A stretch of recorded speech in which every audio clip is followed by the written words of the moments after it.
Well, if you have been tracking with us through this series, you realize that we started in Genesis with a lot of story, a lot of narrative, like a novel. Story after story after story of God's calling God's people. Some respond well, some don't respond well. And then the story moves us into Exodus, where this narrative story around God freeing God's people, leading them into shalom instead of empire. And then we run smack dab into the end of Exodus, into the beginning of Leviticus, with a completely different way of presenting information. It becomes more like an IKEA instruction manual. And we don't like reading instruction manuals. Interestingly enough, my wife and I were working on remodeling a room.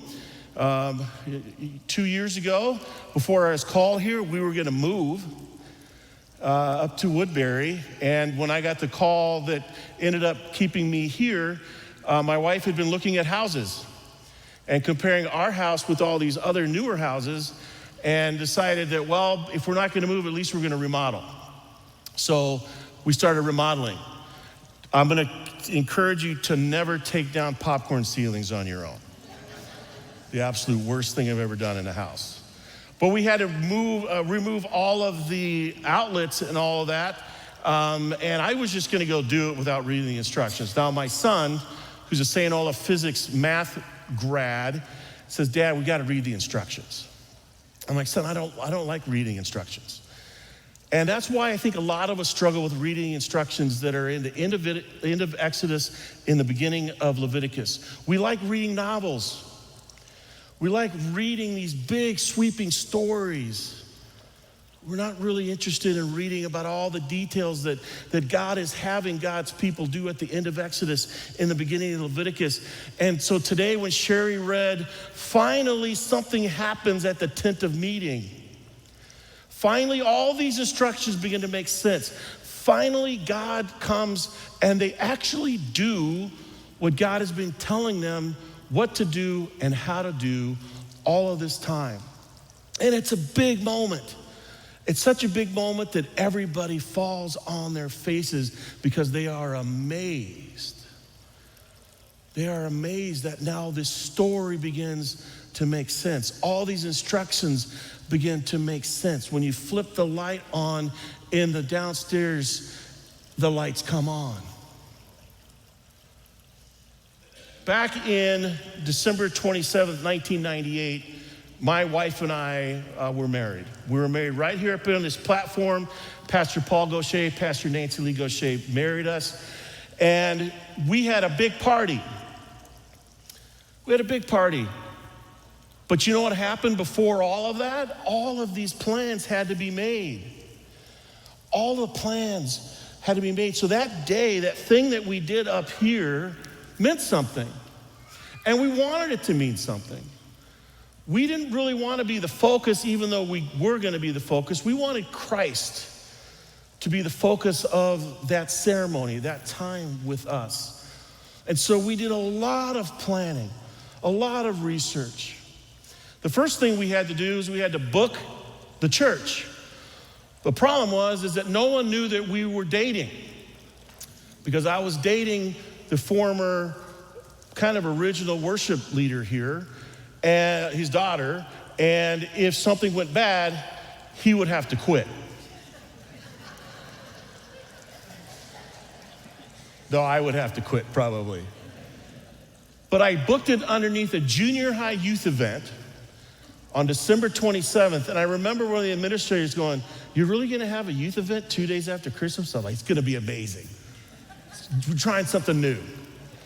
And then we had to kind of actually get the engagement going. I had to ask her. We knew we were getting married. The church was booked, but I was waiting to get the ring. I wanted to do it like, the kind of the proper way or whatever. But I was a youth director at the time. I was on a youth director's salary and didn't have the money to buy a ring. So she looked at me and she said, "We need to get this going." My fiance at the time. So I went to my little sister. I said, "Can I borrow some money?" And she said yes. She gave me some money. Actually, she went with me to the store and bought it herself. So a little bit like, okay, little sister, here we go.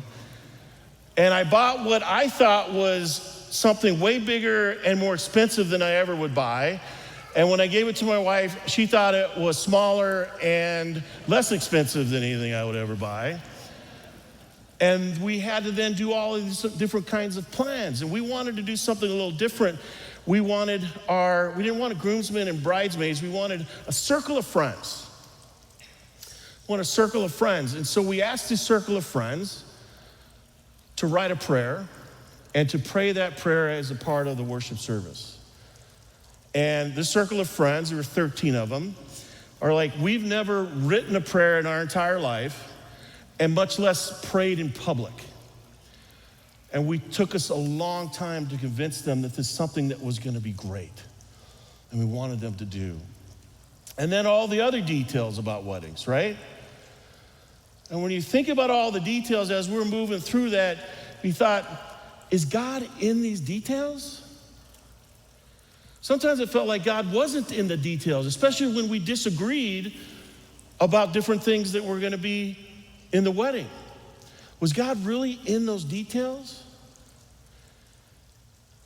And on December 27th, 1998, at about 4:30, my soon-to-be wife and I, we met in that back room back there with our parents, because we were walking down with our parents.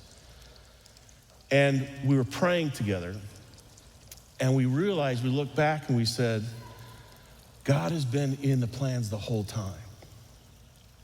In every conversation that we had, every little detail, God was in those plans. Certainly, we're gonna stand up here on this platform and everybody's gonna go, yay. Not everybody's gonna fall on their faces, right? But everybody's gonna go, yay. We can see that God is present, that God is here, because we see God in those big moments.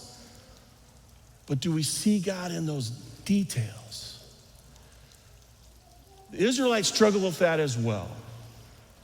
All the details in the end of Exodus, all the details in the beginning of Leviticus, it's hard to realize that God's in all those details, all those instruction manuals, all of the forms that are being taking place to get them to the point to where they finally have their very first actual worship.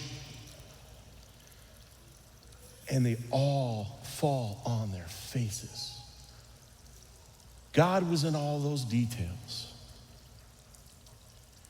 If you look back at all the plans that you've made in your life, all the things that are maybe right now even, maybe you're in the midst of planning something right now, and you may feel like God's not in those plans, that God is like, I don't know where God is here.